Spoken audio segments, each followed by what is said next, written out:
2, 1.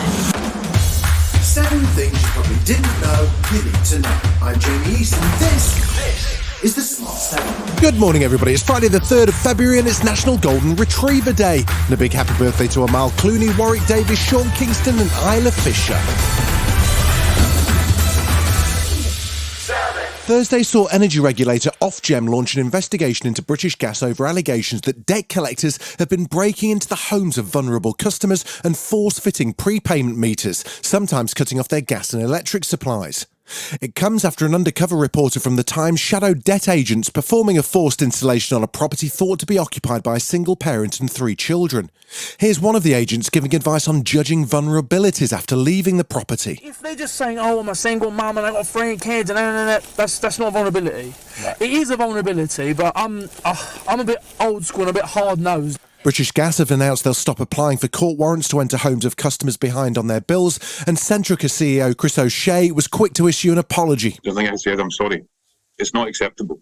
And it's not only that, it's not just where we've got it wrong, it's wherever you see anything with a lack of respect. That's the thing that really upset me most, which is, these are people. These are families. You have to treat people with respect. Meanwhile, former Labour leader Ed Miliband says the whole prepayment system needs an overhaul. People on prepayment meters pay more for their energy than anyone else. What's clear is that the system is just not working. It was another bleak day for Rishi Sunak on Thursday, with Downing Street still refusing to reveal whether the Prime Minister was aware of bullying allegations made against Justice Secretary Dominic Raab before appointing him to Cabinet. It's led to questions over Rishi's ability to lead, and Shadow Levelling Up Secretary Lisa Nandy certainly seemed to be feeling a bit of déjà vu. It just shows that this is a Prime Minister who doesn't act until he's forced to. He's dragged to do it, kicking and screaming. He's far too weak to control his own party. And once again, the country is paying the price for this ongoing Tory psychodrama. Rishi sat down with Piers Morgan for a one-to-one interview on Thursday night, promising that he'll shortly release his tax returns after last year's controversy over his wife's non-dom status. He didn't discuss the bullying allegations, but FDA union boss Dave Penman says the Prime Minister should have suspended Raab during the investigation to protect civil servants. The Prime Minister is also Minister for the Civil Service. He has an obligation to civil servants. If it concludes at the end of this investigation that Dominic Raab is a bully, what it means is, in the meantime, he has been allowed potentially to bully civil servants. Thursday saw European Commissioner Ursula von der Leyen visit Kyiv for an update on Ukraine's EU membership application, which may take years. And as rumours of a spring offensive in Ukraine ramp up, Russia's been taking a more aggressive tone, with Foreign Minister Sergei Lavrov hinting Moldova could be the next victim of a so-called special operation. And President Putin had some stark words of warning for Western nations who've been supplying Ukraine with tanks. Those who plan to defeat Russia on the battlefield don't understand that a modern war with Russia will be very different. We have ways of responding, and it won't just be limited to armoured vehicles. Meanwhile, a former Russian army officer has spoken out against the war, claiming Kremlin troops have tortured Ukrainian prisoners of war. Here's former Lieutenant Konstantin Yefremov describing some of the horrors he witnessed while serving in the Zaporizhzhia Oblast. During another interrogation, the colonel shot the prisoner in the arm and in the right leg, under the knee, and hit the bone. I went to the commanders and said the Ukrainian needs to go to hospital. He'll be dead by morning from blood loss. Are you ready for some more good news? Well, it turns out bird flu can spread to mammals, with cases of the H5N1 virus having been found in otters and foxes in the United Kingdom.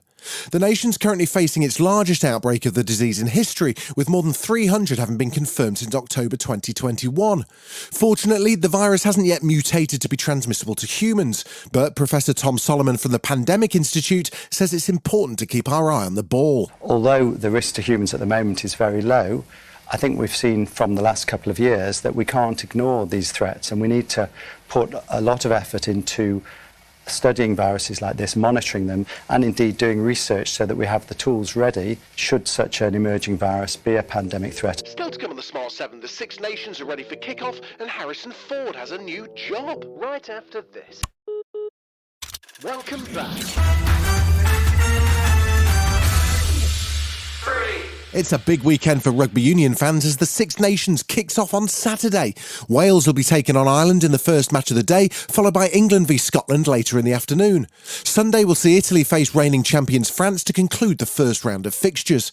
It's all happening against a backdrop of domestic peril for the sport in England, with 2 Premiership clubs going into administration last season. But Six Nations CEO Ben Morrell seems optimistic about the tournament's prospects. The Six Nations couldn't be healthier. We are really in a good place. At the same time, we are very conscious that the Six Nations is playing a role of attraction to a casual audience that brings people to rugby, and we are playing our part to make sure that the whole rugby ecosystem can benefit from the popularity of the Six Nations.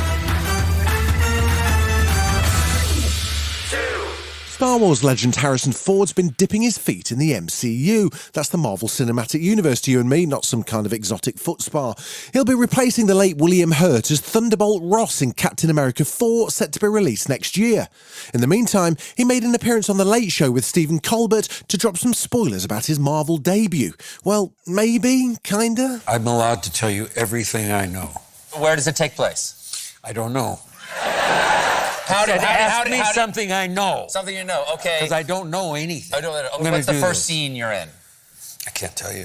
You do know that one. I do know that. You do know that but one. I can't tell you. Oh, okay, so you can tell me anything you want as long as it's something you don't know. Yeah.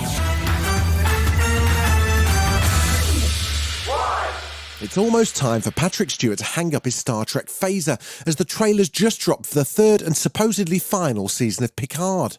The latest season sees many of the old gang return, with LeVar Burton, Michael Dorn and Gates McFadden all set to reprise their roles from Star Trek The Next Generation. It'll premiere on Prime Video in the UK for viewers on February the 17th, and while rumours are spreading of a possible Season 4, nothing's been confirmed yet, so catch it while you can. We fight or we die. I need you.